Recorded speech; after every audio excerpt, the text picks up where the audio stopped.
그것이 이제 총선용으로 그치느냐 아니면 2017년까지를 바라보고 가는 과정이냐 이런 것들을 조금 더 이렇게 봐야 될 것 같습니다.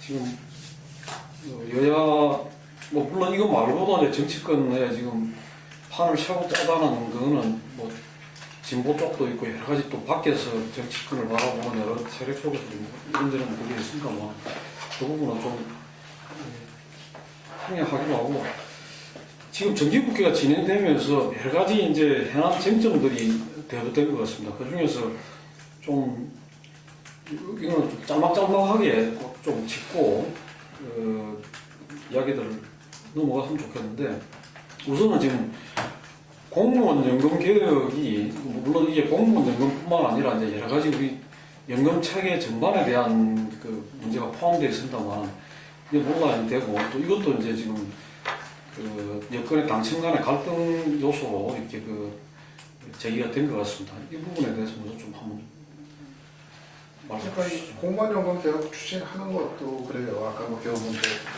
얘기했듯이 여당의 어떤 그 역할이나 입장을 너무 청와대가 고려를 좀 안 하는 것 같다 생각이 들어요. 그러니까 지금 이제 연내 처리냐 아니면 좀 시간을 더 갖느냐 뭐 이 입장에 이제 차이였던 건데 청와대하고 김무성 대표하고 입장에 이제 차이라는 게 글쎄 사실 지금 단계에서 연내 처리가 이게 정상적인 방식으로 한다고 했을 때 이게 가능한지는 사실은 좀 대단히 회의적이거든요. 상식적으로 생각을 했을 때 아직 지금 뭐 그 안 자체도 지금 뭐 확정이 된 상태도 아니고 지금 공무원 노조랑 이쪽에 가지고 강한 반발 속에서 이거를 정말 군사작전 하듯이 그렇게 뭐 밀어붙일 사안은 아니고 적어도 뭐 이제 이 공무원연금이 개혁이 필요하다는 이제 국민적인 공감대는 형성이 되어 있지만 하지만 그 구체적인 내용을 가지고는 정말 당사자들하고 또 논의할 거는 또 해야 되고 가능하면은 좀 최선의 어떤 좀 합의안을 도출하기 위한 어떤 타협을 위한 어떤 노력도 좀 기울이고 모르겠어요. 그게 이제 정하다가 안 되면 그때 가서 또 뭐 다른 생각 여러 가지 할 수가 있겠지만 일단은 이러한 어떤 그 많은 사람들의 이해관계가 달려있는 그리고 국민적인 관심사 이런 사안을 그 추진해 나가는 어떤 그 순서라는 게 이제 있는 건데 그런 거 놓고 봤을 때는 이게 과연 연내에 지금 뭐 언제 한 2달 이제 남았는데 이게 가능한 건가 물리적으로 이게 답이 안 나온단 말이에요. 근데도 이거를 정말 뭐 연내 처리가 어렵다는 거에 대해서조차도 이제 용인을 안 하고 이제 아주 그냥 여당 쪽을 아주 그냥 체결을 하고 압박을 하는 이런 방식 이건 좀 너무 이제 무리한 거 아닌가 생각이 들고 이런 식으로 공무원연금 개혁 문제를 이렇게 너무 작전하고 밀어붙이는 식으로 아주 초단기전으로 끝장을 보겠다고 하는 거 물론 이제 과거 정권이 이걸 시도하다가 그냥 지레 이제 포기하고 이런 전철을 이제 안 밟겠다는 의지는 좋아요. 그건 저는 긍정적으로 평가하는데 뭐 여러 가지 무릅쓰고라도 해내겠다 이건 저는 긍정적으로 아주 평가하고 잘하는 거라고 생각을 하는데 이거는 좀 여유를 좀 가져야 되는 문제 아닌가 시간을 좀 더 그러면서 좀 처리해야 되지 않나 생각이 듭니다. 그 한국 사회 시스템상에 반대 진영이 아주 상당히 공고한 집단으로 존재하고 있고 사회적 영향이 큰 부분에서 사회 개혁을 군사작전 하듯이 안 하고 실제로 가능할 것인가 충분히 논의하고 그건 좀 불가능하다고 봅니다. 옛날에 뭐 철도 노조 문제나 근데 요즘 이제 와서 굉장히 혼란스러운 것은요. 과거에는 개혁이나 진보의 방향이라는 부분이 이해관계에 관계없이 대체로 일치하는 부분이 있었죠. 옳고 틀린 것에 대한 부분이 있었고요. 문제는 이해관계 집단이 진보, 좌파 진영, 뭐 개혁 진영에도 있고 또 우파 진영에도 있고 이러다 보니까 어떤 상황이 옳느냐 그러냐에 대한 근본적인 문제도 그런 이해관계에 빗대어서 이야기를 할 수밖에 없을 것 같아요. 한국에 철밥통이 몇 개 있고 그중에 공무원이 철밥통이고 공무원 연금이라는 것은 지극히 그야말로 지속이 될 수 없는 구조로 밑빠진 독에 물 붓기식으로 가야 되는 거 이러다가 국가 재정이 거들난다는 건 아는데 역대 정권이 다 그냥 넘어왔단 말입니다. 그럼 그걸 하겠다고 나섰다 그러면 이것들도 충분히 논의해서 이쪽 저쪽 이야기 다 듣고 설득해서 될 거라고 저는 불가능하다고 보는 거예요. 최경환 내친 김에 더 이야기를 하자면 최경환 초이노믹스가 재정을 풀고 41조를 풀고 기업의 투자를 활성화하고 세제를 고치고 부동산가를 부양시키고 하겠지만은 지금 나오는 이야기가 전 세계가 유동성 함정에 빠져서 저성장, 그 다음에 고실업, 부채 정대 이런 부분에서 한치도 2008년 금융위기 이후에 못 나가고 있고 중국조차도 위기가 오고 있다는 게 사실이라. 그러면 그야말로 다 죽어가는 환자한테 몰핀 주사 한 대 놔서 잠깐 반짝하다가 또 떨어질 건데, 그럼 이걸 갖다가 벗어나기 위해서 외국의 경제 분석가들이 한국 사회에 이 권고하는 내용이 거의 일치해요. 한국이 공공 분야, 또 노사 분야, 교육, 서비스, 부패 분야 이런 부분의 개혁을 근본적으로 해서 경제의 체질을 갖다가 바탕부터 바꾸지 않으면, 토대를 바꾸지 않으면 한국은 이런 어떤 경제 위기에서 벗어날 수가 없고 또 IMF 같은 위기를 닥칠 수밖에 없다. 개발 경제이기 때문에 이런 이야기를 하고 있단 말입니다. 그러면 그런 부분 중에서 뭐 철도 지난번에도 그렇고 공기업 계획도 그랬고 그다음에 이번에 공무원 연금 계획도 그런 논란 중에 하나인데, 궁극적으로 근본적인 것도 개혁하지 못하게 하고 그 다음에 뭐 단기적인 처방만 가지고 그냥 쇼를 해서 끌고 가는 그런 부분밖에 없느냐라고 봤을 때 이 부분을 저는 뭐 밀어붙여야 된다고 보고요. 여기에서 뭐 어떤 결정이 오더라도 정부가 하겠다고 하면 하는 현상으로 보여야 된다고. 그러지 않으면 이런 것은 아예 하겠다고 손을 대지 말아야 되는 부분이라고 봐요. 그런 논란 속에서 뭐 김무성 대표가 시간이 문제지 원칙은 공감한단 말은 결국은 이 일에서 나중에 생길 후유증이 자기는 받을 담그지 않겠다라고 이야기한 부분이기 때문에 청와대 분노를 불렀다고 저는 보고 있습니다.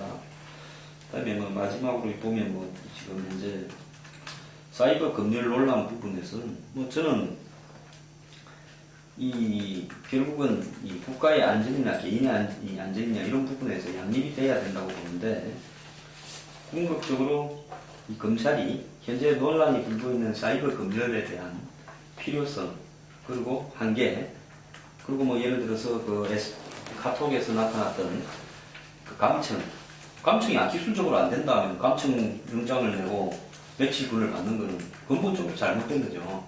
법 집행 자체가 서로 간에 안 되는 일을 갖다가 다 봐주고 있었던 겁니다. 그래서 이런 부분에서 깔끔하게 해명할 수 있는, 또 뭐가 문제인지를 갖다 논리적으로 정리할 수 있는 모습을 보여야 되는 거예요. 이런 게 설명이 매끄럽지가 않으니까 논란이 더 확산되고 있다는 거예요. 그래서 정부에서 나서서 사이버 검열 논란 부분은 뭐 역대 정권이 다 어느 수준으로는 다 해왔고, 지금 우리가 보는 부분은 이 영장에 의한, 법에 의한 이까지의 집행이고 나머지 부분은 있을 수 없다는 거고, 그 부분에서 법과 현실 사이에 괴리가 있으면 법을 갖다가 야당하고 협의를 해서 통과시켜서 깔끔하게 정리를 하겠다고, 기술적으로 예를 들어서 안 되는 부분이면 이건 안 하겠다라고 이야기하는 것이 저는 맞다고 봅니다. 그리고 세월호 특별법 후속 조치가 이게 내가 제일 관건이라고 보는데, 열을 남겨놓고 TF를 가동해서요, 국회 뭐 국감만 가고 시간 다 보내고 복귀한 이후에, 그러면 남은 열흘 동안에 세월호 특별법에 있어서 뭐 유가족 참여라고 그때 급하니까 그냥 임시 봉합했던 내용, 또 특검을 추천하는 부분에서 중립적인 인사로 판단한 애매한 내용, 그 다음에 정부 조직법, 지금 배경을 어떻게 할 건가가 뭐 논의가 완전히 달라져 가고 있지 않습니까? 이 부분에 관한 거. 그 다음에 유병헌법. 저는 유병헌법은 근본적으로 여야 국회의원이 갈 생각이 없는데 청와대에서 쪼으니까 억지로 하는 흉내만 내고 있다고 봐요. 유병헌법이 통과되면 김우중 씨 23조도 내야 돼요. 받을 근거가 생깁니다. 그런데 저 사람들이, 국회의원들이 보이는 태도는 유병헌 때문에 그러는 건 아닌 것 같아요. 거기에 또 의식하는 사람들도 저는 상당히 있다고 보는데, 이 부분을 기업의 사익 침해니 뭐 위헌 요소가 있니 속업이니 하면서 또 속으로는 다 하고 싶지 않아요. 이런 것들이 10월달 안에 되는 것은 물 건너 갔다고 보고요. 이제 남은 2달 동안에 이것이 될 거냐라고 저는 좀 보고 있는데, 그 과정에서 2달도 짧다고 보고, 그 과정에서 마지막에 굉장히 졸속적으로 타협이 될 가능성이 많다, 이렇게 보고 있습니다. 근데 잠깐 제가 좀 진행 때문에 말씀드리면, 한꺼번에 여러 건을 한꺼번에 하시지 말고 하나씩 짧게 하고 넘어가자. 시간이 없을 것 같지. 뭐 하세요? 그래요? 짧은데. 공무원 연금 개혁 관련된 일이었습니다. 우선 그게 만약에 지난해 이게 추진되었다면은 일사불란하게 세세하게 움직였겠죠. 그 점에서는 지금 이제 마침 견 논란 불거질 때 됐기 때문에 당과 청와대 관계, 애매한 관계, 협력 관계가 되어 있는 것도 아니고, 그렇다고 해서 이전처럼 일방적인 지시가 못 들어가는 그런 관계는 아닌 상황이 불거진 것이 아니라고 봐지고요. 다만 추진 과정에 있어서는 개헌 문제하고는 다를 수 있다. 개헌 문제에 대한 논란 자체는 지금 김무성 발언 청와대 대통령에 대한 쐐기받기 이 자체이기 때문에 태도의 변화로서 해결될 문제지만은 공무원 연금 문제는 야당과의 협조도 필요한 부분이기 때문에 대통령이 밀어붙인다고 될 문제는 아니다. 여당에 대해서는 힘의 관계에서 조정해서 좀 밀어붙일 수 있을지 모르겠지만 이게 야당과의 관계가 파장이 같이 맞물려 있어서 조금 우리가 추진 방식은 달라질 것이라고 봐지고요. 그럼 박근혜 정부가 저는 이것을 한다면은 거의 지금까지 봤을 때 박근혜 정부가 내걸 수 있는 유일한 업적이 아니겠는가라고 봐집니다. 앞으로 3년이 남아있긴 하지만 40개월이 남아있긴 하지만 사실상 한 20개월 정도면 박근혜 정부를 상징하는 뭔가 실패했던 성공했던 정책이 있어야 되는데 아무것도 없었단 말이죠. 후보 때 내세웠던 건 다 날려버렸고 창조경제는 뭐 단기적인 정책이라고 보기 어려운 다른 경제 기준 하나고 또 그마저도 지금 초이노믹스로 바꿔버린 상태고 또 최경환 경제에는 사실상 긍정적인 평가보다 부정적인 평가가 나올 가능성이 많은 부분이고 그렇다고 해서 대통령이 무슨 뭐 규제개혁했다고 무슨 박근혜 정부의 상징처럼 내세울 수 없는 것인데 만약에 지금 공무원연금 개혁을 구체화시킨다면은 거의 유일하게 박근혜 정부의 가시적인 성과로서 좀 얘기할 수 있는 부분이 아닌가를 추진한다고 봐지고요. 그리고 저는 이게 아까 사이버 검열 논란 얘기가 나왔는데 또 다른 부분도 마찬가지입니다. 저는 여러 가지가 있는데 그 중에 많은 부분에서 신뢰를 받고 어느 한 부분에 대한 좀 무리한 것을 한다고 하더라도 용인될 수가 있는 건데 여기저기 동시에 그렇게 무리한 것으로 가버리니까 오히려 상승 효과 받으면서 더 집단적인 비판을 받지 않나가 빠집니다. 보다 결정적으로 사이버 검열 논란이 나왔던 것이 만약에 어떤 사회적인 약자에 대한 희생을 보고 이 문제에 대한 뭔가 검열이나 조치가 필요하다라는 동기에서 나왔다는 모르겠지만은 박근혜 대통령에 대한 모독 이 문제가 나오다 보니까 권력에 따른 그런 필요성 때문에 나온 것을 당연히 국민들이 인식할 수밖에 없고 반대 진영에서 강력하게 제기할 수밖에 없었다는 것입니다. 그래서 일정한 설명의 부족 차원을 넘어서 대통령 개인의 모독에 초점을 맞춰서 시작됐던 그런 것 자체가 발상이 좀 틀렸지 않나 좀 봅니다. 근데 공무원 연금 이 명분들에서 여야 여당 내도 할 것 없이 여야 관계에서도 어쨌든 연금은 개혁되지 않는다. 이 당위성에서 다들 인정하지만 거기서 들어갔을 때 어떻게 해야 되는가, 어떤 방향으로 가야 되는가, 예를 들면 더 내고 덜 받는 식으로 가야 될지, 더 내고 더 내는 걸로 가야 될지, 국민연금과 비교했을 때 너무 높다. 그랬을 때 국민연금 자체가 너무 낮은 거 아니야. 그래서 그 국민연금의 어떤 개혁이 오히려 필요한 거 아니냐. 예를 들면 이런 문제가 한편도 있고, 또 한편으로는 이것이 어떤 계산으로는 지금 공무원이 150만입니까? 100만입니까? 100만. 100만 곱하기 4. 본인 빼고.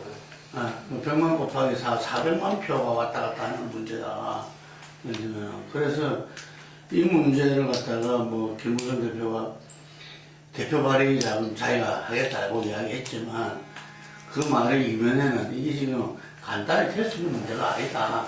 라는 판단이 선 것 같고, 그런데 지난번에 우리가 알다시피 4대강 문제도 예비 타당성 조사도 제대로 안 하고 이런 부분들이 두고두고 문제가 됐는데 지금 공무원 연금 개혁이 박근혜 대통령의 정말 성과 중에 하나가 될 그나마 유일한. 유일한. 한다면은 이 부분들을 갖다가 정말 제대로 된 어떤 이 과정을 통해서 이걸 해야 되는데, 그럴 생각은 거의 없는 것 같아요. 예를 들면. 여기에서도 국민들이 바라볼 때 연말까지 무조건 해야 된다. 근데 왜 안 하려느냐. 이런 식으로 당청 간에 가는 걸 보면 참 아깝한 거죠. 저는. 그래서 이 공무원 연금 계획이 그런 마인드로서는 저는 될 수가 없다. 그냥 변중만 울리면서 지나갈 것 같아요. 이게 오히려 극심한 그런 이 반발만 어떤 제기되고. 하려고 했던 계획으로. 그러니까 이거 공무원 연금 개혁의 당위성이 당연히 있지만 거기에 대한 초점보다는 박근혜 대통령이 밀어붙이기식이 오히려 부각이 되는 거지. 그렇죠. 그런 역작이 당연히 클 수밖에 없는 거죠. 네, 전번에 내놓고 그걸 갖고 이제 이 뭐랍니까 공청회를 연금학회. 예, 하겠다 했는데 그거에 대해서 본인들 스스로도 잘 자신감 있게 왜 이렇게 돼야 되고 또 그것이 그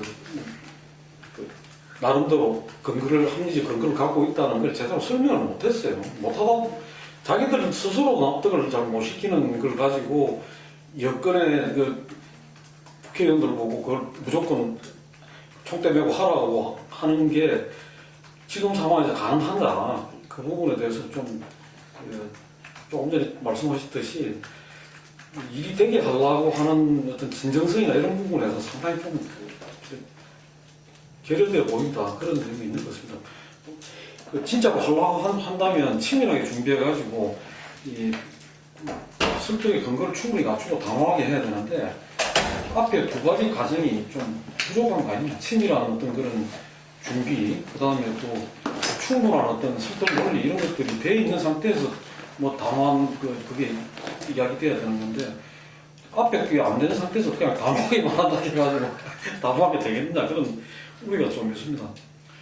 지금 전번 달에 우리가 이제 최경환 경제에 대해서 좀 이야기가 있었는데 최근에 이게 여러 가지 지표가 굉장히 안 좋게 나타나는 것 같아요. 주가도 그렇고 또 성장률도 그렇고 그 다음에 부동산 문제도 지금 뭐 전세 문제 때문에 아우성이고 뭐 이런 것들이 되면서 급격하게 그 최경환 초이노믹스 소위 그게 이대로 가서 되느냐 이런 우려들이 나오는 것 같은데 그 점은 좀 어떻게 보시는지 조금 전에 말씀 조금 계셨습니다만 저는 이런 겁니다. 이게 지금 보수가 경제를 바라보는 시각을 근본적으로 좀 바꿔야 된다고 봐요. 여태까지 자유시장 경제 이런 부분에 집착을 해가지고 경기 부양 이런 쪽에 집착하면 지금 전 세계 경제 현상이 제가 볼 때는 새로운 산업혁명이 나타나도 또 새로운 이노베이션이 와도 경제가 회생되는 것은 불가능한 상황으로 왔다고 봅니다. 이게 기술 발전 IT와 자동화 때문에 글로벌화하고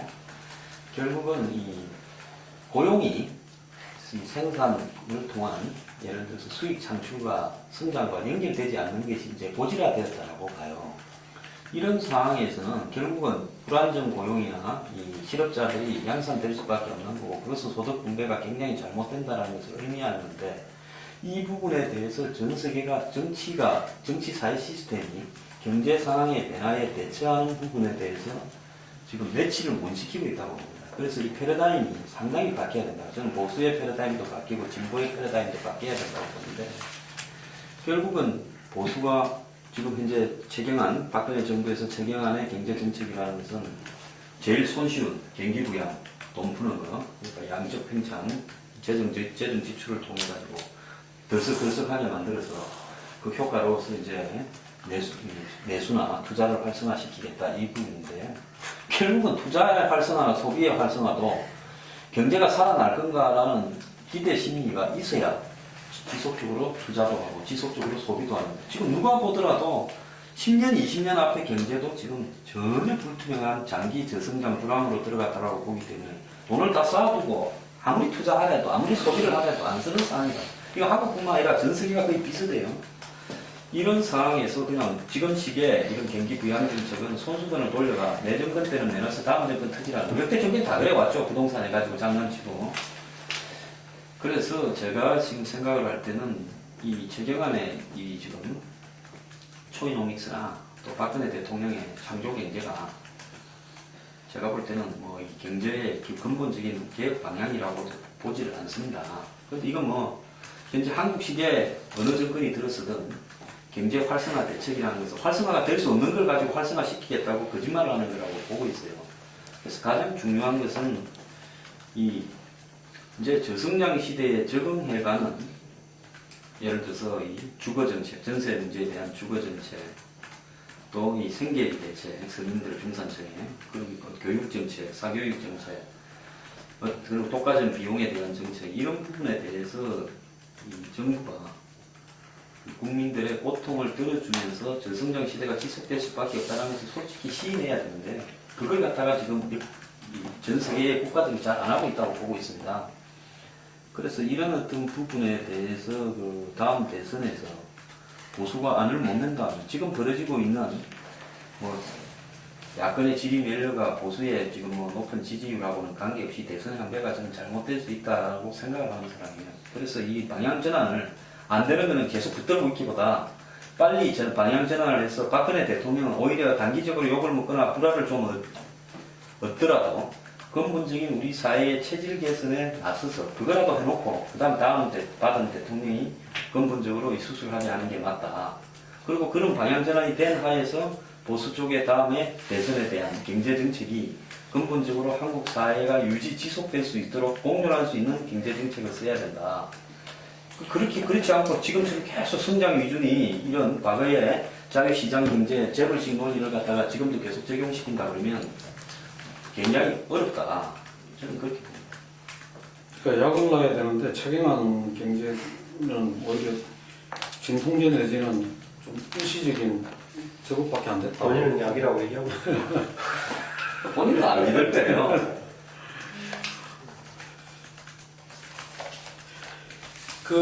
아까 이제 세월호 특별법 지금 국정감사가 곧 끝나죠.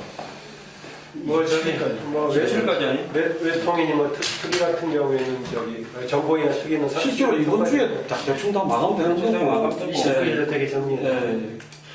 그러면 이제 그 이후에는 정말 이 엄청나게 그 사회적 비용을 치르고 여기까지 왔는데 세월호 특별법이 좀 그래도 좀 잘 돼가지고 돼야 될 건데 이번 국회가 아까 말씀이 나왔습니다만 잘 마무리할 수 있을까 참 걱정됩니다. 다시 국회로 이제 이 여야가 이걸 법안을 놓고 진짜 머리를 사밀고 해야 되는데 유족들 또 최대한 어떻게든 담아내고 해야 될 텐데 어떻게 바라보고 계시는지. 저는 그 초점이 오히려 여야 합의하는 후보군의 유가족이 어떻게 참여할까 문제가 아니라 진상조사일을 누구한테 주도하게 할 것인가 이쪽에 초점이 좀 바뀐 느낌이 있어요. 특별법이 있어가지고 오늘 보니까 양쪽 TF 만나기로 했던 거 27일로 좀 일주일 뒤로 연기가 되는 이런 느낌이 있는데 전 그 여야가 합의하는 후보군 4명 추천하는 데 있어서는 유가족이 어떻게 참여할 것인가 저는 이미 합의된 정도 수준에서 공식적으로는 여야가 합의하는 방식으로 가는 게 맞다라고 봐요. 유가족이 직접 참여하는 방식으로 굳이 뭐 여러 가지 논란까지 거치면서 할 필요가 있을 것인가라고 봐지고요. 그 점은 이제 오히려 야당만이 아니라 여당도 후보군을 선정하는 데 있어서 유가족하고 협의하는 이런 절차를 거치는 방식이라고 오히려 뽑아 좀 낫지 않겠는가. 직접 참여해서 최종 결정까지 간다는 것은 흔히 여당이 주장하듯이 뭐 입법 절차에 좀 맞지 않는 대표성이 없는 예강의 당사자가 직접 참여하는 방식이 되니까 논란의 여지가 있다. 실질적으로는 여야가 합의하는 내용을 하면서 실질적으로는 유가족들 의견을 반영하는 방식으로 그런 절충해서 정리가 됐으면 하고요. 이제 문제는 진상조사가 실제로 이제 역할이 클 수 있는데 진상조사의 결과를 토대로 해서 특검이 운영되는 거 아니겠어요? 그래서 나중에 바람 막으려고 하다 보니까 특검 구성이 오히려 초점이 돼버린 것 같은데 군례 논의 과정 보면은 여당에서 특히 신경을 쓰고 있는 것 같고 야당에서도 지금 그동안에 지난번 세 번째 합의에서 지금 타협안 됐던 것이 유가족 불만이 굉장히 많은데 진상조사 이쪽에는 그나마 조금 주도권을 줘야 되는 거 아니냐 뭐 위원장 등을 해가지고 이런 얘기하고 있는데 그게 오히려 지금 이제 타협에 굉장히 큰 이제 쟁점이 되고 있는 것 같습니다. 쟁점이 어려운 문제들이 이제 더 늘어날 것 같아요.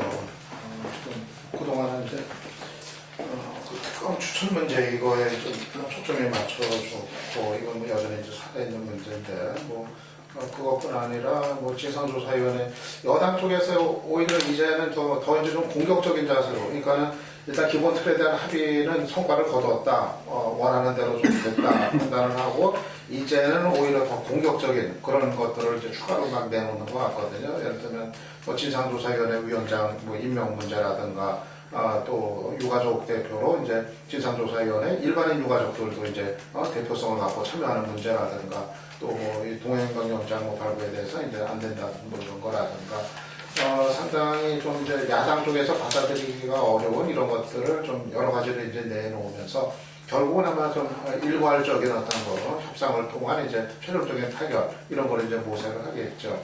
어떻게 보면은 이제 가장 지금 야당이 우선적인 거로 하고 있는 유가족 참여 문제 이거를 뭐 현실적으로 뭐 태도 변화가 있기를 기대하기는 좀 어렵지 않겠나. 일단 뭐 객관적으로 그렇게 이제 판단이 되고, 야당이 이거를 지금 이제 밀어붙일 어떤 힘이나 어떤 동력, 새롭게 지금 여당의 태도를 변화시키면서 유가족 참여를 지금 얻어낼 수 있을 어떤 그런 동력이 과연 가능할지, 이건 현실적으로 봤을 때는 상당히 좀 쉽지 않은 상황으로 좀 이제 판단이 돼요. 아마 그 대신 이제 뭐 여당 쪽에서 다른 부분들에 대한 어떤 절충 이런 걸 가져가면서 최종 타결을 좀 이제 유인을 하지 않겠는가, 그렇게 이제 예상이 되는데, 기본적으로 지금 이제 여야 관계가 여전히 여가 힘의 관계에서 우위에 있고, 야가 지금 힘의 관계에서 지금 열세에 있는 이런 상황이 뭐 내내 지금 계속 이제 되고 있기 때문에, 전체적으로 봤을 때 그렇게 야당이 좀 이렇게 많은 거를 얻어내기가 현실적으로 지금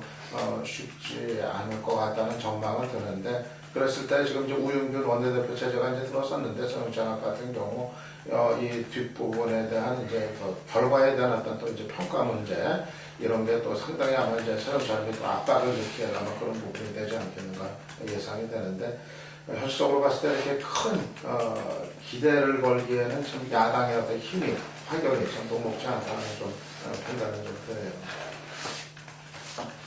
그런데 그 앞에 부분에서 그 우리나라 경제 중에 여러 가지 부분 중에서 어쨌든 대기업들의 그 투자, 이 부분이 상당히 좀 중요한 부분 중에 하나인데, 현재 지금 아까 창조경제 이 초연농기술로 넘어갔고 저쪽 했지만, 실제로 지금 보면은 그런 걸 하고 있잖아요.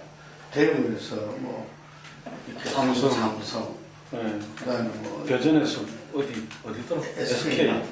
그리고 지금 요 보니까 지금 마곡에서 LG 뭐 이렇게 하고 있는데, 이 부분들이 실제로 그 대기업들이 다 투자를 뭐 어떻게 한다는 이야기인 건지, 그냥 전시 효과인지, 이게 그 하는 총재가 다시 대기업 CEO들한테 좀 투자 좀 해달라 이런 이야기를 하고 했다는데, 나는 그거 보면서 박정희 대통령이 70년대 여기저기 그 건설 현장 다니면서 테이프 끊고 했던 것을 박근혜 대통령이 2013, 15년에 하고 있는 것 같아서.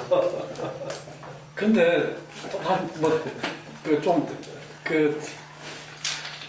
사실 대구를 그때 제가 상이 있어갖고 대구를 내려갔었거든요. 그 삼성 그 다음 날인가 그런 것 같아요. 근데 온 도시에다가 막 삼성하고 이게 막 현수막을 착 하는데, 한마디로 막 너무 천박스럽다. 이게 물론 뭐 경제가 중요하고 그거 해야 되겠지만, 한 도시에 그거를 갖다가 한 기업에다가 뭐 대구와 삼성 이런 식으로 해가지고 한 것이, 그러고 삼성을 완전히 뭐 도배를 했더라고요. 막 거의 전 시가지를. 근데 참 보기에 민망하다. 이게 무슨 우리가 외국에 나가서 예를 들어 어디 우리나라 기업체들 막 이래 거기 붙어 있으면 참 뿌듯하고 자랑스럽다는 걸 느끼는데, 우리나라 도시에서 특정 기업을 막 그거 해가지고 대구에 뭐 그러면 삼성이 책임이다 이렇게 하는 것이 과연 맞느냐, 그러고 또 그게 성립되느냐 이런 데 대해서는 저는 굉장히 좀 회의적입니다. 그리고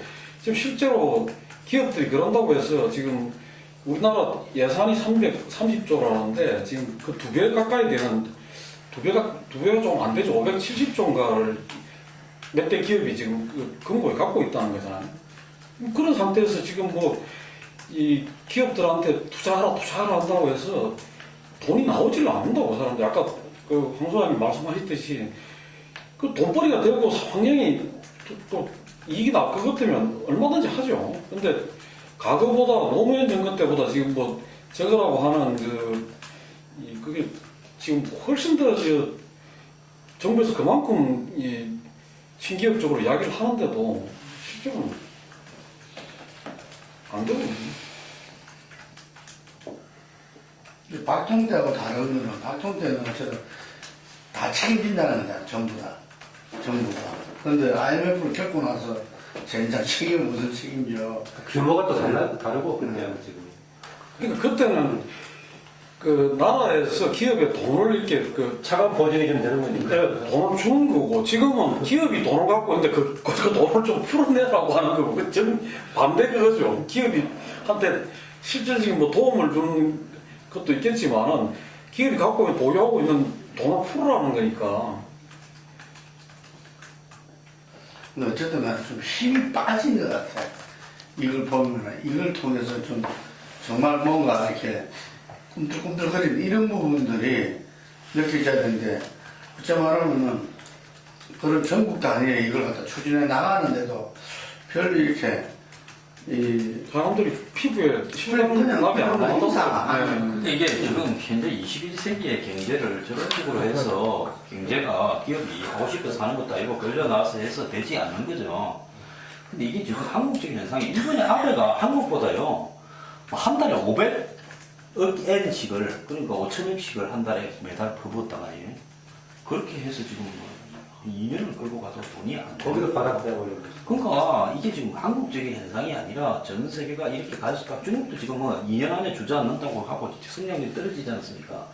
이런 상황에서 이걸 인정을 하고, 일단 정권이 현재 전 세계적인 경제 상황이 녹록지 않다, 한국만 돌파할 가능성이 별로 없다, 이걸 인정하고 그러면 여기서 장기간의 긴 겨울이 될 수 있으니까 버티어 나가는 부분을 어떻게 가야 된다라고 하는 걸 솔직히 이제 이야기를 좀 하고 기업들하고도 회의를 좀 하면서 잘 버티자라고 하는 구도로서, 그 중에 제일 어려운 사람이 서민이고 중산층이니까 이 사람들에게는 정부가 뭘 어떻게 해야 되겠다, 이런 부분을 이야기를 해야 되는데 아무도 솔직하게 이야기하지 않고 있다라는데 제일 큰 문제가 있는 것 같아요. 네, 저는 걱정되는 게 이 상태대로 가가지고 이제 지금 자꾸 그 빚내가 뭐집 그거 하라고 하는데 실제로는 그게 그 부작용으로 전세값이 지금 폭등하잖아요. 근데 내년 봄까지 이대로 가가지고 전세가 지금 뭐 거의 뭐 2억짜리가 4억 가는 이런 식으로 되면 이 아우성이 나올 겁니다. 아우성이 지금 진짜 내년 초에 상황이 굉장히 우려되는 것 같아요. 특히 딴 문제보다도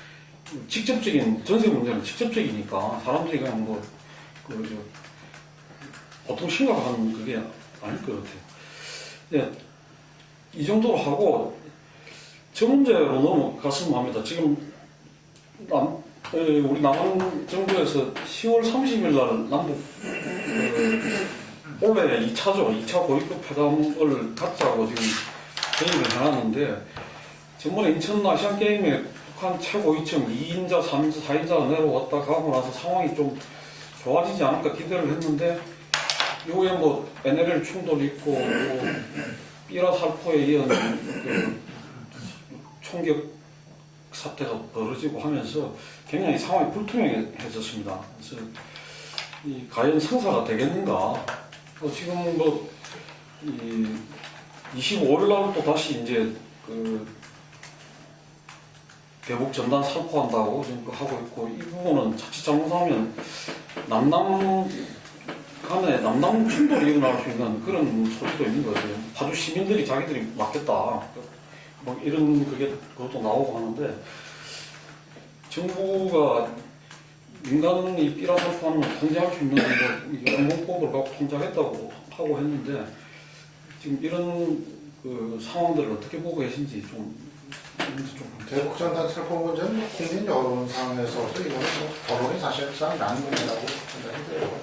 다른 것 떠나서 해당 지역의 그 주민들이 저렇게 뭐 철야농성까지 하면서 지금 반대를 하고 있고, 뭐 얘기 들으니까 뭐 당장 입고 있는 피해가 뭐 상당하더라고요. 뭐 관광객들이 민가 보고 그러던 사람들이 뭐 다 지금 오지는 않으니까 당장 먹고 사는 문제 지금 타격들이 아주 뭐 심각한 거고, 이런 상태에서 대북 전단 살포는 이거는 뭐 무조건 이거는 이제 막아야 되는 문제다, 그렇게 생각이 되고, 이건 정부가 적극적으로 개입을 해야죠. 뭐 그동안 이제 법적 근거 없다 얘기를 했지만은 지금 뭐 한국법 적용이 지금 가능하다는 뭐 서울경찰청장 지금 지난번에 국감에서 그렇게 답변도 했고, 뭐 경기지방경찰청은 또 이제 잘 모르겠다고 또 딴 얘기하고 이제 그랬지만은 뭐 한국법 적용도 뭐 충분히 가능할 수 있는 뭐 그런 거고, 뭐 굳이 뭐 법 적용 아니더라도 뭐 다른 식으로 또 뭐 할 수도 있는 거고, 또 아니면은 정말 뭐 법이 지금 미비하다고 한다면은 뭐 국회에서 법을 만들어서라도 그렇게 해가지고 이 문제는 좀 이제는 결말을 봐야 될 문제 아닌가 생각이 들어요. 이거 언제까지 이 대북전단 살포 문제 가고서 뭐 몇 개 그 탈북단한테 나라 전체가 휘둘리면서 이런 긴장을 계속 이제 겪는다는 건 이건 상식적으로 좀 말이 안 되는 나라다, 이렇게 생각이 들고, 이거는 정부가 적극적으로 개입을 해야 된다고 생각이 되고요.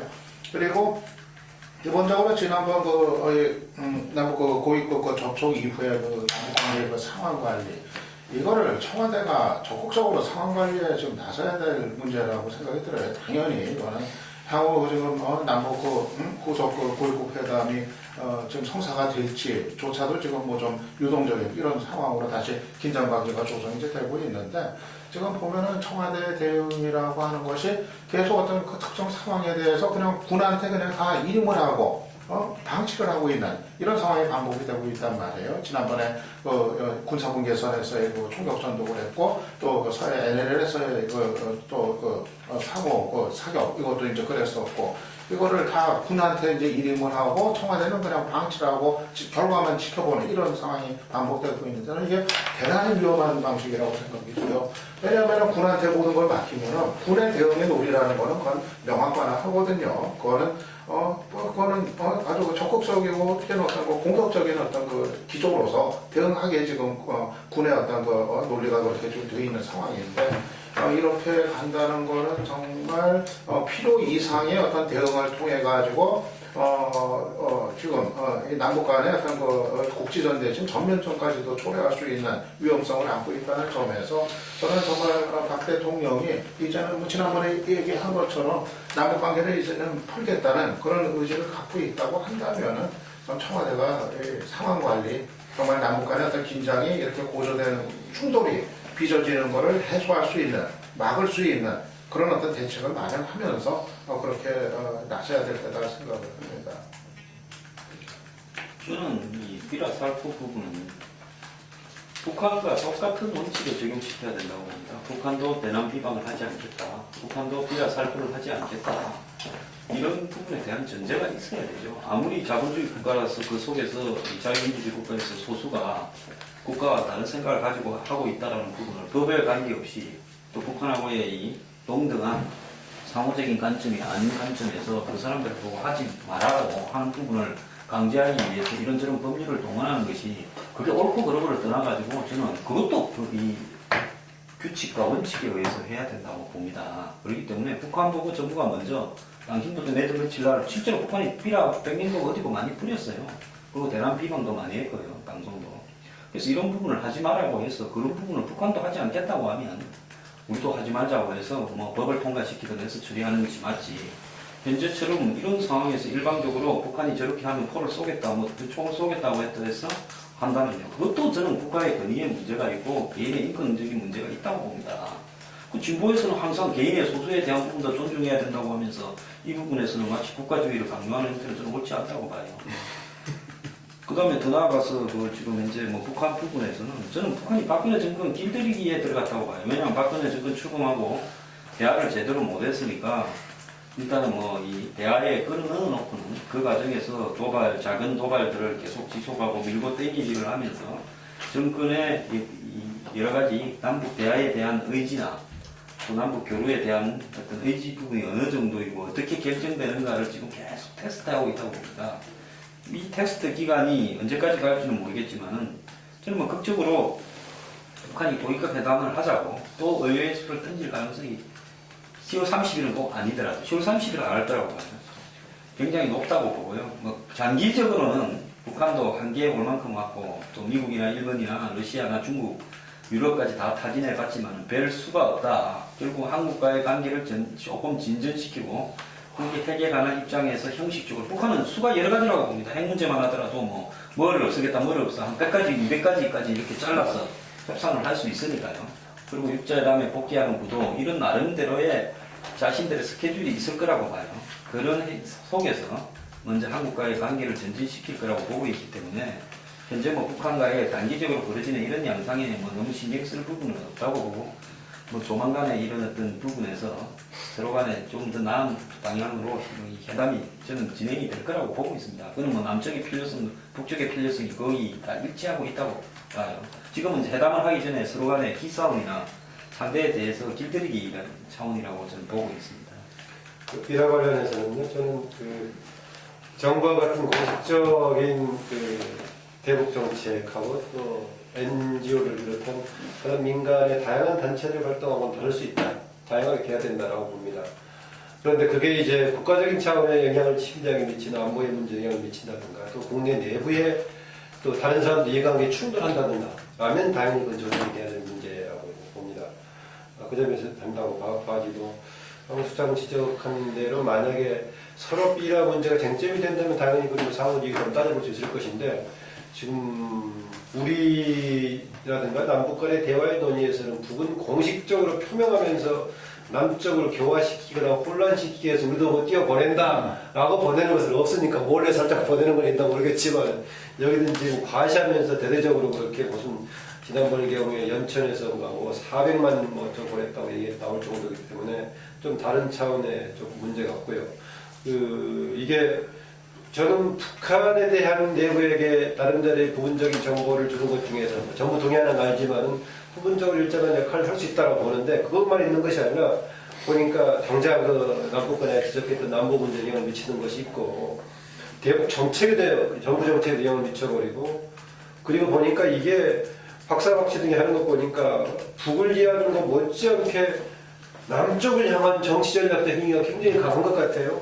하태경 의원이 지적을 좀 재밌게 한 것 같은데 25년 선언해놓고 바람 방향이 다른 쪽으로 가버리면 어디로 보내려고 미리 하느냐 대대적인 선전하는 것 자체가 정치 행동 아니냐 뭐 이런 얘기 하는 것 같은데 그 점에서는 당연히 여러 가지 조정하고 정부가 할 역할이 필요하다.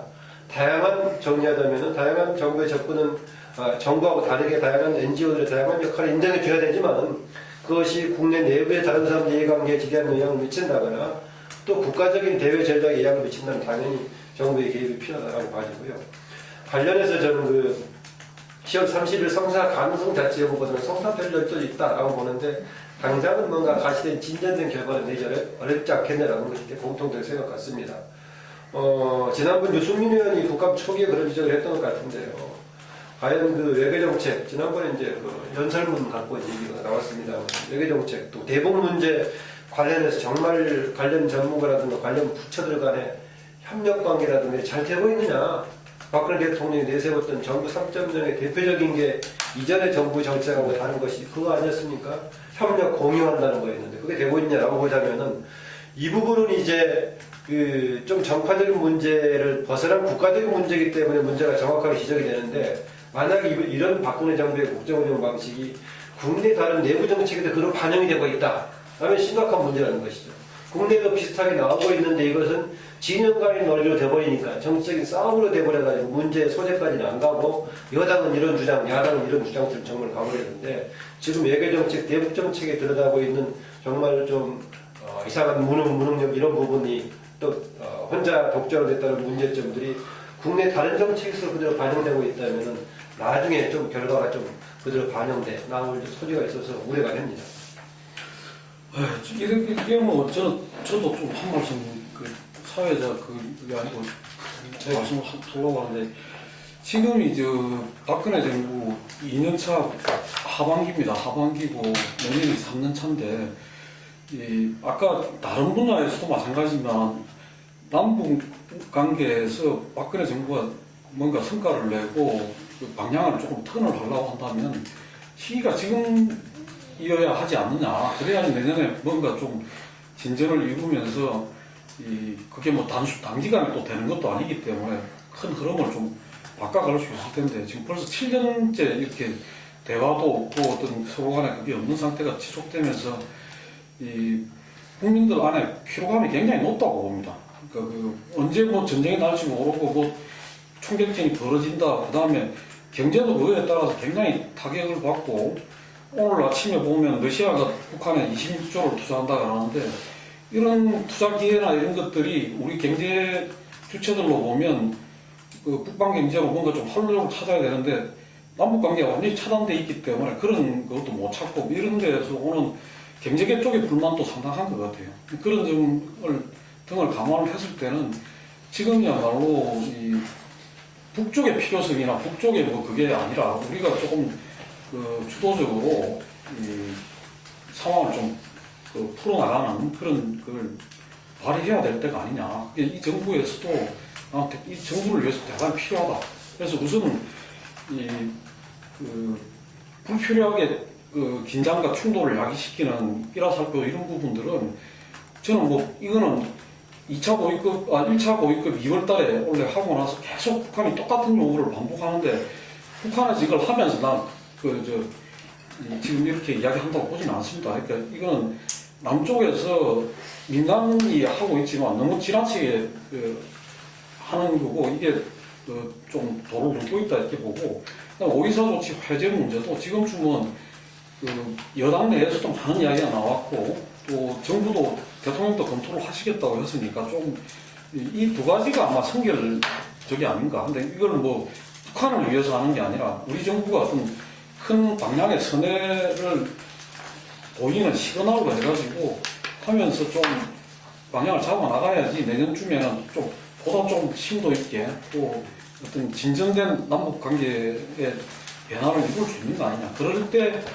박근혜 정부가 처음에 이야기했던 신뢰 프로세스를 최소한이라도 시도를 하고 뭔가 좀 나아갈 수 있는 게 아니냐 이런 생각이 있습니다. 그래서 지금 시기가 대단히 중요하고 좀 이 시기에 그런 설기를 발휘해 주시기를 기대를 합니다. 근데 박근혜 아까 말씀한 박근혜 정부의 성과가 할 수 있는 게 뭐가 있겠냐 뭐 이런 이야기를 했었는데 아까 한 소장도 이야기했지만 경제 문제는 우리만 뭐 제가 해결될 수 있는 문제가 아니고 전 세계적인 문제고 뭐 오히려 현실적인 부분을 냉정하게 서로 이렇게 내놓고 이렇게 따져야 된다 이런 이야기인데 그 반면에 이렇게 남북관계 부분이야말로 박근혜 정부가 상당히 뭔가 이렇게 성과를 낼 수 있는 부분 아니냐. 그리고 이 박정희 대통령도 뭐 여러 가지 이렇게 남북관계에서는 획기적인 부분들도 한 바도 있고 그래서 본인이 또 이렇게 방북을 해가지고 적견자 신분으로 이렇게 김정일 위원장도 만나고 그랬던 그리고 그때 서로 합의했던 사항들도 있고 이러기 때문에 저는 상당히 아마 현실적으로 이 정상회담 부분들은 준비되고 있을 것이다 라는 추정하에서 그 과정에서 이 좀 기계적인 상호주의를 좀 극복해야 된다. 이게 지난 MB 정권이 완전히 그 기계적 상호주의에 덫에 걸려가지고 아무것도 못했던 거 아닙니까? 그래서 이런 부분에서 지금 여당의 그런 남북관계 핵심 정보를 갖고 있는 이런 사람들도 우리가 좀 더 이렇게 좀 대승적 관점에서 이렇게 국가의 관계를 풀 필요가 있다. 이런 이야기들이 막 나와요. 그리고 이게 아까 말씀하신 대로 어떤 면에서 우리 경제의 돌파구가 될 수 있다. 이런 측면이 있기 때문에 박근혜 정부가 아까 이렇게 이런저런 부분들에는 상당히 좀 이렇게 오히려 더 이렇게 가당성과 결단 이런 부분들이 약간 부족한 측면이 있다는데 남북 관계에도 예전에 좀 이렇게 그런 부분들 그리고 이 유승민 의원님 청와대 얼라로 표현했던 그 속에서 드러났던 정부 삼천공원 전혀 다르게 여전히 이렇게 이 소수 어떤 이 친구들이 이런 부분들 어떤 의사결정에서 하는 그렇게 또 나타났죠. 이게. 그런 부분들이 정말 우리의 대북관계, 남북관계에서 총력이 모아져서 좀 이렇게 숨통을 트는 이게 이 남북관계 숨통이 모든 부분에서 이렇게 숨통이 되고 활력이 될 수 있는 그래서 그 부분에 적극적으로 해나가시기를 바람하지 않죠. 예, 좀 시간이 거의 다 됐는데 보태실 말씀 있으면 한 말씀씩 보태고 마무리 짓도록 하겠습니다. 없으면 관두고요. 대북 문제가 됐으니까 일단 민간단체 형식을 빌리긴 했지만 그 정도 규모에다가 여러 가지 하니까 저는 북측에는 충분히 형식상으로는 민간 참호를 빌렸지만 정부 전략 맞물려 있더라 깨닫게 여지가 좀 큰 상황이어서 그런데 제가 그 얘기를 하는 것은 우리가 대북 정책은 우리만의 선택으로 결정될 수 있는 것이 아니라 북한의 입장, 또 국제 환경도 여러 가지가 맞물려 있는데 우리의 선택만 잘한다면 최근의 환경은 우리가 하기에 좀 유리한 쪽으로 가고 있지 않는 것인가. 북한도 뭔가 조금 관계를 택해야 되는 그런 상황이고 국제 환경 다시 박근혜 정부 초기 때처럼 조금 북한에 대해서 압박을 세게 하고 있는 상황이어서 유리한 국면이어서 박근혜 정부도 잘하기에 따라서는 뭔가 좀 성과를 낼 수 있는데 모르겠습니다. 좀 두고 봐야겠습니다. 저는 그래 봅니다. 북한이 비라 문제 이야기하는 건 실제로 비라가 북한에 가서 북한 체제에 무슨 3대 세습이나 독재가 흔들리고 이런 부분이 아니라고 보고요. 남측에서 가장 곤혹스러운 문제를 일벌로 집어서 하고 있기 때문에 그걸 해결하는 방법도 전략적으로 가야지. 뭐라고 하면 그 헐레벌떡 그거 해결하겠다고 나서는 것부터가 북한의 길을 내초부터 잘못 들이는 거라고 봅니다. 그래서 뭐 이런 문제는 적절한 선에서 서로 간에 이 답을 찾아가는 것이 맞다고 보고요. 그런다고 해서 정부가 나서서 하는 그건 옳은 거 아니지 않습니까? 그래서 그렇게 가서도 안 된다고 저는 보고요.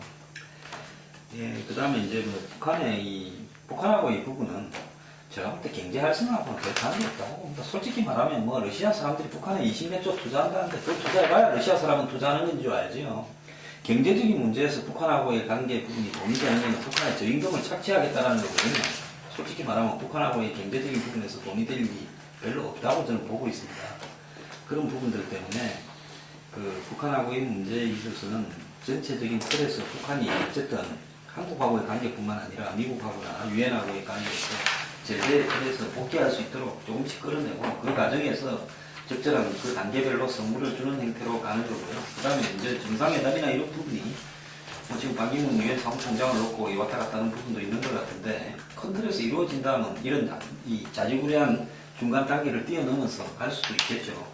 그런 단계까지 가는 부분이 이 남쪽에서 너무 굴러온 분열을 이루는 것보다 정권이 크게 이렇게 잘못 가고 있지 않다면 지켜보면서 서로의 필요성이 있기 때문에 그렇게 되도록 유도하는 것이 좋지 않겠나 생각합니다. 그런데 이 전시 작전금 문제는 이 보면 처음부터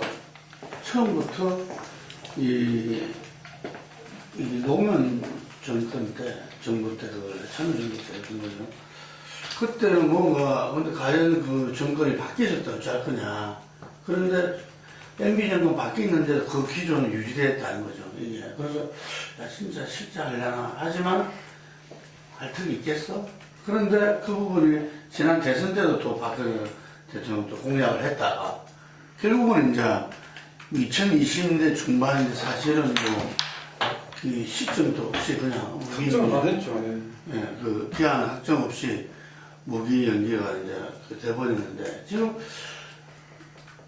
이제 우리 군이 보면은 요즘 뭐 온갖 문제에 휩쓸려 있잖아요. 또 뭐 개발한 총알은 나가지도 않고 예를 들면 이게 방탄모 총알은 다 뚫리고 뭐 온갖 성추행이나 이런 것들 말할 것도 없고 전방에서 그런데 지금 이 전장권 이 무기한 연기라는 부분들이 사실은 이 국제적으로 본다면은 완전히 이게 이 자주국가로서 이게 모습을 갖다가 저는 좀 대한민국 좀 희한한 나라다. 예를 들면은 이런 인상을 주면서 또 지금 뭐 간간히 언론 보도에 보면은 나오는 게 미국 간에 이걸 둘러싸고 엄청난 어떤 무기를 갖다가 이게 하는 그래서 그런 부분들에 대해서 어쨌든 대부분의 국민들은 잘 모르죠. 이게 조용히 진행되고 있는 것들이니까. 그래서 처음부터 우리도 어느덧 어떤 노예근성에 사로잡혀가지고 전작권이 우리가 찾아왔을 때 그런 위협, 불안 이 부분들에 대해서 눌러있다. 실제로 그렇게 하나 했는데 역시나 이렇게 되는 걸 보고 정말 이것이 우리가 요원한 문제인가 나는 이 점에 대해서 저는 좀 공개적으로 이 부분들에 대해서 논의되고 좀 따져야 될 때가 됐지 않나 이런 생각이 듭니다. 저는 이 부분에 대해서요. 노무현 정권이 친미 자주 이런 입장, 반미 자주 이런 입장에서 지나치게 몰두돼가지고 이 부분에 대한 치밀한 검토 없이 미국에 제안을 했고 미국은 한국의 방어적 필요성이 떨어진 상황에서 잘 됐다. 그럼 너가 반미비 전담을 안 한다면 차라리 우리 뺄게 라고 하면서 바로 받은 거죠. 준비해 있는데 걸렸다고 저는 보고 있어요. 그 1년 뒤에 북한의 핵 문제가 터지면서 북한이 핵을 가지고 있다는 게 확인이 되면서 비대칭 전력이 확신화되면서 마지막에 노무현 정권이 이 문제를 어떻게 했는가 하면요. 오히려 연기하자고 했어요. 미국은 빨리 갖고 가라고 하고. 그래서 12년까지 건 겁니다. 처음에는 10년이었는데. 그러면서 노무현 정권은 머리 아픈 일을 잘못 건드렸다고 생각이 되니까 다음 정권에 떠넘긴 거죠. 이 대가로 지금 미국에 무기를 많이 사주게 되고요. 자주국방 이야기하면서 방사청 생기면서 온갖 도둑놈들 다 양산하면서 이 뭐 전력 전강 사업이라고 해가지고 검토도 되지 않은 신무기 도입하고 새무기 개발한다면서 난리를 치르는 원인을 제공했다고 봐요. 전시작전이라는 것은 전쟁 시에 이 작전권인데 전쟁 시에 있는 작전권은 전쟁이 나지 않기 위해서 작전권을 어떻게 갖고 있다, 그 쌤백이 있다라고 보이는 거지. 실제로 전쟁이 나게 되면 이게 뭔 의미가 있겠습니까? 그런 의미에서 봤을 때 제가 볼 때는 뭐 이런 주장을 할 수도 있어요. 뭐 자주단 입장에 서서. 그렇다면 상황을 갖다가 냉철하게 파악해서 국익적인 관점에서 이런 주장을 해야 되는데 서립게 던졌다가 지금 망신은 당할 대로 당하고 무기는 사줄 대로 사주고 또 무기 개발도 엉망이 되고 쓸데없는 방사청 같은 걸 만들어서 이 난리를 치르게 하는 원인을 제공했다고. 예, 뭐 그 점에 대해서는 이 지금 시간 관계상 본격적인 논의하기에는 좀 어려움이 있고 뭐 다음 기회가 있으면 또 논의하기로 하죠. 한데 이 뭐 잘못된 거는 다 옛날 탓이고 잘된 거는 다 지금 탓이고 그런 거는 좀 그 적절한 그건 아닌 것 같아. 예, 장시간 토론 감사합니다. 예. 예. 네.